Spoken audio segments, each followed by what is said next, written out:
Gelser. I'm the president of the National Action Network Central Florida chapter. But my capacity here today is I grew up in the Paramount community. I'm very concerned with what's happening in our community. More so, 50 years ago, Dr. King was in that stadium and delivered a speech to over 2,000 people, African Americans mostly. And we're here just to say, at this particular time, we're very concerned about the outcome of Tinker Field and what's going to happen to Tinker Field. But more so, we're very concerned that the city of Orlando, once again, has not fully vetted the information when it comes to the venues. So, in light of the celebration, we must say that the fight will continue, that we will bring light to everybody that knows what's going on in the community. And if you don't know, we want you to know. We want you to join us and say no to the city of Orlando, any of their proposals. Because if they don't have the proposal where the community is sitting down with them, then that's not a proposal that we want to go forward with. We do not want this to be a parking lot and you draw the bases where it used to be. That was a proposal that was made by one of our commissioners. The bottom line is you got caught, you didn't have public input, you did not fully vest the information, but we want to celebrate, but we want to stand on what Dr. King was all about, civil rights, but justice for America, for our community. And that's why we're here today. So, I'm Doug Head. I'm the former chair of the Democratic Party of Orange County and community activist. I realized the significance of this date quite abruptly a few months ago when I ran across a clipping of which you have a copy, which cited the Orlando Sentinel's coverage of this momentous event when Dr. King, fresh off of the March on Washington, came to Orlando to organize the local chapter of the SCLC and to invigorate the community, the civil rights movement in Central Florida. 2,000 people came here tonight, exactly 50 years ago, and the Sentinel reported that the weather was freezing. And they said that a smattering of white people joined, mostly, to use the phrase of the time, Negroes who were here for the event.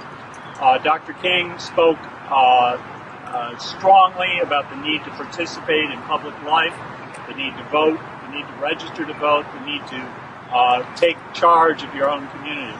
So we're here to celebrate that event and also to recognize that Dr. King, in speaking, was overcoming tremendous odds. Mrs. Salter, who was here this evening 50 years ago and we're having trouble getting to the stage, was telling me just a little while ago that for 2 weeks prior to the event, the stadium behind me was surrounded by police who were concerned about the possibility of planting a bomb.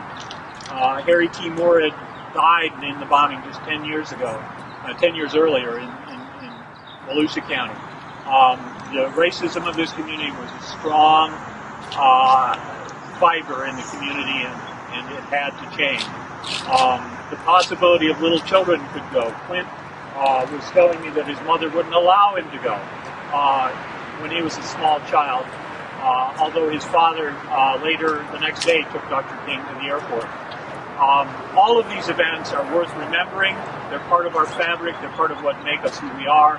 And I hope everyone will recall the significance of this day and this weekend and Dr. King's activity in establishing the SCLC here on this night in 1964. I'm Charlie Salter, and I was here 50 years from this date to hear Dr. Martin Luther King speak here at Tinker Field.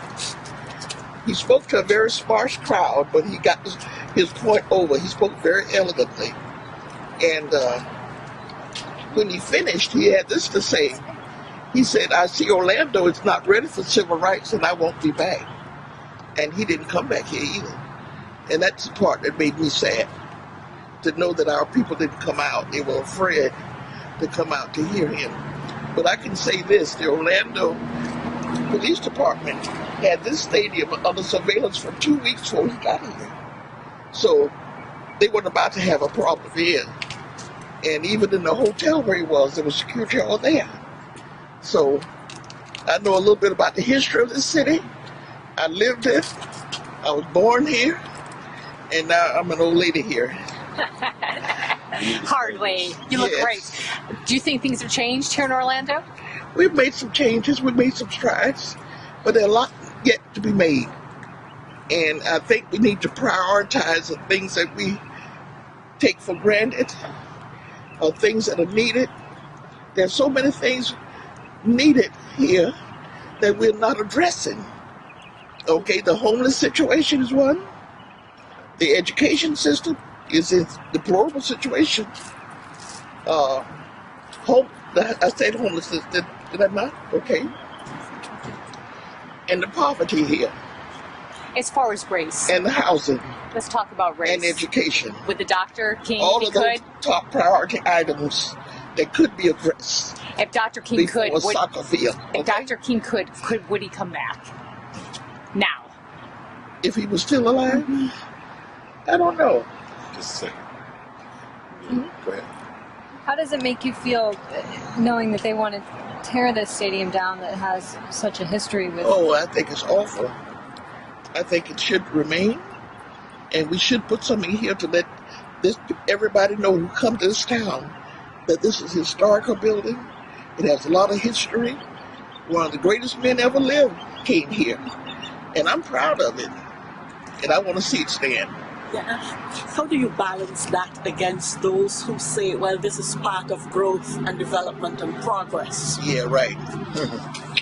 You know, I don't know whether it's safe for me to answer that one or not. That's a tough one to answer. But do you think both things could be accomplished, in other words? Yes, I do. I just think you need to reprioritize the things that you do, and take the most serious issues and deal with them. We have 10,000 children that are homeless right here in the city. And you talk about building a soccer field? I'm sorry. That doesn't faze me at all. That fazed me very serious way that this is wrong.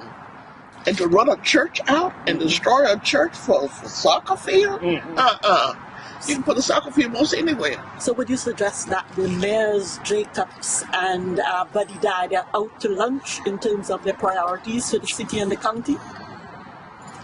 Run that back again? Would you suggest that the priorities are all screwed up on the part of Mayor Jacobs and Buddy Dye? I will agree to that 100%. I really do. I've been before the school board. I've carried issues before them. I've been to the city of Orlando, and I talked about situations. And I don't know. They're slow acting. And then another thing. We have a lot of people that look like me downtown in City Hall, but they don't act like me, okay? I'm a fighter, and I believe in the right thing and do the right thing, okay?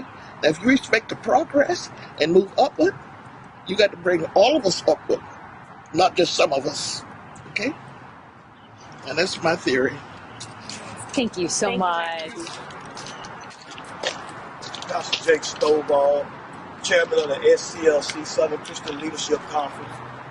And we're going to thank this sister, amen, about what we're doing here at Tanker Field. And we just want everyone to know that everyone to come together and stay in unity and save this park. It's history here. 50 years ago, Dr. Martin Luther King spoke here. And we want to keep this history. And we have people who will be here Saturday morning coming in town from everywhere. All over Florida and all our state of Florida, Southern Christian Leadership Conference. Leaders will be here to march right here. And we thank God for this young lady, for what she is doing. We thank God for y'all coming.